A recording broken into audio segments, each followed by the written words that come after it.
কাছাড়ে মণিপুর সীমান্তে এনএনসির 3 দুর্ধর্ষ ক্যাডার গ্রেফতার। নমস্কার, নিউজ প্রাইম 7 এর এই মুহূর্তের সংবাদের সাথে রয়েছে আমি প্রিয়া। কাছাড় পুলিশ 39 নং আসাম রাইফেলস যৌথভাবে অভিযান চালিয়ে এনএনসির 3 দুর্ধর্ষ ক্যাডারকে গ্রেফতার করেছে। গোয়েন্দা তথ্যের ভিত্তিতে শিলচর থেকে 60 কিলোমিটার দূরে গভীর রাতে পাহাড়ি এলাকা আসাম মণিপুর সীমান্ত বরাবর নামদাইলং জিরিঘাট থানার অধীন কুরৌলং গ্রামে কাছাড় পুলিশ 39 নং আসাম রাইফেলসের জওয়ানরা অভিযান চালিয়ে 3 এনএসসির সক্রিয় ক্যাডারকে গ্রেফতার করতে সক্ষম হয়।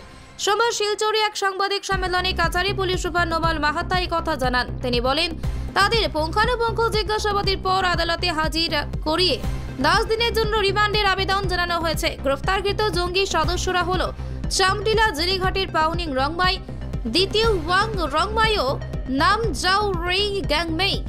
তিনি জানান, গত 22 ডিসেম্বর আসাম মণিপুর সীমান্তের নামদাইলং গ্রামে গুলিতে নিহত এনএনসি উচ্চ পর্যায়ের ক্যাডার গাইডেন চুং পাও রংমাই হত্যাকাণ্ডের সঙ্গে এই জঙ্গিরা জড়িত বলে সন্দেহ করা হচ্ছে। পুলিশের জিজ্ঞাসাবাদে তারা জঙ্গি সংগঠনের সক্রিয় ক্যাডার বলে স্বীকার করেছে।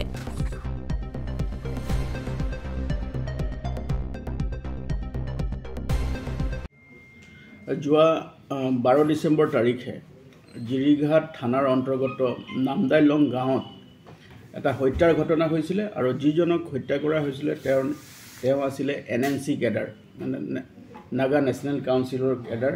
তেওঁৰ নাম আছিলে গাইডিং চাওপাও ৰংমাই আৰু তেখেতে এটা সেলফ ষ্টাইল, তেওঁ এটা ময়দান পিঅ' বা তেওঁ এজন সিনিয়ৰ ক্যাডাৰ আছিলে। গতিকে তেওঁক হত্যা কৰা হৈছিলে আৰু হত্যা কৰাৰ পিছতে আমি সেই সমগ্ৰ অঞ্চলটোত আমাৰ অভিযান তীব্ৰতৰ কৰি তুলিছিলোঁ। আৰু সেই অভিযান কালত পৰহি নিশা এটা আমি বিশেষ ইনপুট লাভ কৰিছিলোঁ আৰু ইনপুট লাভ কৰাৰ পিছত আমি সেই অঞ্চলটোত দুখন গাঁও আছে, এটা হ'ল নামদাইলং এৰিয়া আৰু এখন গাঁও পাহাৰীয়া অঞ্চল আছে। সেই তাতে আমি এটা বিশেষ অভিযান আৰম্ভ কৰিছিলোঁ আৰু এই অভিযানত আমাৰ সৈতে আসাম ৰাইফলৰ বিষয়া আৰু তেওঁলোকৰ দল আছিলে। আৰু গোটেই অভিযান কালত আমি 3জনকৈ এক্টিভ এনএনসি ক্যাডাৰ আমি তেওঁলোকক ধৰিবলৈ সক্ষম হ'লোঁ। আৰু এই 3জন এক্টিভ ক্যাডাৰৰ নাম হ'ল পাউনিং ৰংমাই, চান অফ দাম্পানা ৰংমাই, চামটিলা জিৰিঘাট। দ্বিতীয়জন ব্যক্তি হ'ল দ্বিতীয়য়াং ৰংমাই, থাইলাংলুং, তেওঁৰ দেউতাকৰ নাম হ'ল থাইনালুং ৰংমাই, তেওঁ হ'ল চামটিলা জিৰিঘাট। আৰু এজন আছে, তেওঁ হ'ল নামজাওৰেই গমৰেই, তেখেতৰ হ'ল নামদাইলঙৰ জিৰিঘাটৰ। গতিকে তেওঁলোকক আমি 3জনকে এৰেষ্ট কৰিছোঁ আৰু তেওঁলোকক আমি ইণ্টাৰোগেশ্যন কৰিছোঁ। আৰু তদন্তকালত দেখা গৈছে যে তেওঁলোকে নিজস্বভাৱে তেওঁলোকে স্বীকাৰ কৰিছে যে তেওঁলোকে এই এনএনসি বা নাগা নেশ্যনেল কাউন্সিলৰ তেওঁলোকে এক্টিভ ক্যাডাৰ আৰু তেওঁলোকে সেই অঞ্চলত চলি থকা বিভিন্ন দুষ্কৃতিমূলক ঘটনা বা ধন দাবীৰ ঘটনাৰ সৈতে তেওঁলোকে জড়িত হৈ আছে। আৰু আমাৰ প্ৰাইম ছাছপেক্ট হ'ল এই 3জন, আৰু এই 3জনে এই ঘটনাটোৰ সৈতে জড়িত বুলি তেওঁলোকক আমি ছাছপেক্ট কৰিছোঁ আৰু সেইকাৰণে আমি তদন্ত চলাই আছোঁ। আৰু বৰ্তমানলৈকে আমি তেওঁলোকৰ পৰা যিখিনি তথ্য লাভ কৰিছোঁ সেই তথ্যৰ ভিত্তিত আমাৰ অভিযান অব্যাহত আছে। আৰু অভিযান কালত আমি তেওঁলোকৰ পৰা কিছু সংখ্যক নথিপত্ৰ আমি লাভ কৰিছোঁ আৰু বৰ্তমানলৈকে আমাৰ অভিযান চলি আছে। এই অভিযান কালতে আমি এই যিজন ব্যক্তি হত্যা কৰা হ'ল, এই হত্যা কৰাৰ লগত তেওঁলোক জড়িত বুলি আমি তেওঁলোকক সন্দেহ কৰিছোঁ আৰু সেই মৰ্মে আৰু তেওঁলোকক আমি জোৰ তদন্ত চলাই আছোঁ, ইণ্টাৰোগেশ্যন চলি আছে।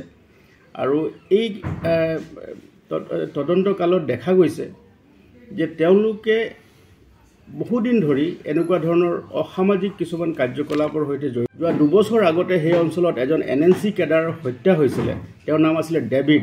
এই ডেভিডৰ হত্যাকাণ্ডৰ লগতো তেওঁ জড়িত হৈ আছিল আৰু তেওঁৰ ঘৰৰ পৰাই আৰ্মছ ৰিকভাৰী হৈছিলে। গতিকে সেই ব্যক্তিজনকো আমি ইয়াত প্ৰাইম ছাছপেক্ট হিচাপে তেওঁক আমি এৰেষ্ট কৰিছোঁ আৰু বৰ্তমান তেওঁলোকক আমি জেৰা চলাই আছোঁ আৰু তেওঁলোকক আমি মাননীয় আদালতত প্ৰেৰণ কৰাৰ পাছত আমাক 10 দিনৰ কাৰণে আমাক আৰক্ষী জিম্মাত দিছে আৰু আমি তদন্ত বৰ্তমানলৈকে আমি জোৰদাৰ কৰি তুলিছোঁ। হাতিয়াৰ উদ্ধাৰ হৈছে নেকি ছাৰ? বৰ্তমানলৈকে হোৱা নাই, কিছু সংখ্যক নথি পত্ৰ আমি লাভ কৰিছোঁ, কিন্তু আমি আশা কৰিছোঁ শীঘ্ৰেই আমি তেওঁলোকৰ হাতৰ পৰা তেনেকুৱা ধৰণৰ এই ঘটনাৰ সৈতে জড়িত হত্যাৰ ঘটনাৰ সৈতে জড়িত অস্ত্ৰ আমি উদ্ধাৰ কৰিবলৈ সক্ষম হ'ম। 12 তাৰিখৰ ঘটনাত ইয়াত জড়িত সকলে স্বীকাৰ কৰিছিল?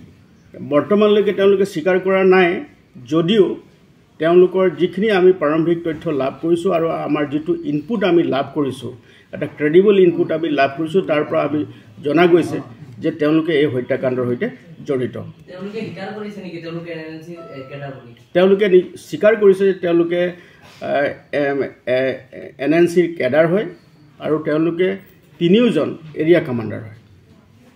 তেওঁলোকক জনাইছোঁ যে মণিপুৰতো এনেকুৱা কিছু ঘটনাৰ সৈতে যদি কিবা জড়িত আছে তেখেতৰ পৰা আমি সেই তথ্য বিচাৰি পেলাই আমি তেখেতলৈ প্ৰেৰণ কৰিছোঁ আৰু আমি যৌথভাৱেও আমি তেওঁলোকৰ যি SP মহোদয় আছে শৰ্মা ডাঙৰীয়া, তেখেতেও আমাৰ সেই অঞ্চলত আহিছে, আমি একেলগে সেই অঞ্চলত অভিযানো চলাই আছোঁ আৰু যোৱা পৰহি নিশা যিটো আমাৰ অভিযান চলিছে সেইটো আমি অসম ৰাইফলৰ সৈতে আমি যুটীয়াভাৱে এই অভিযান আমি চলাইছোঁ।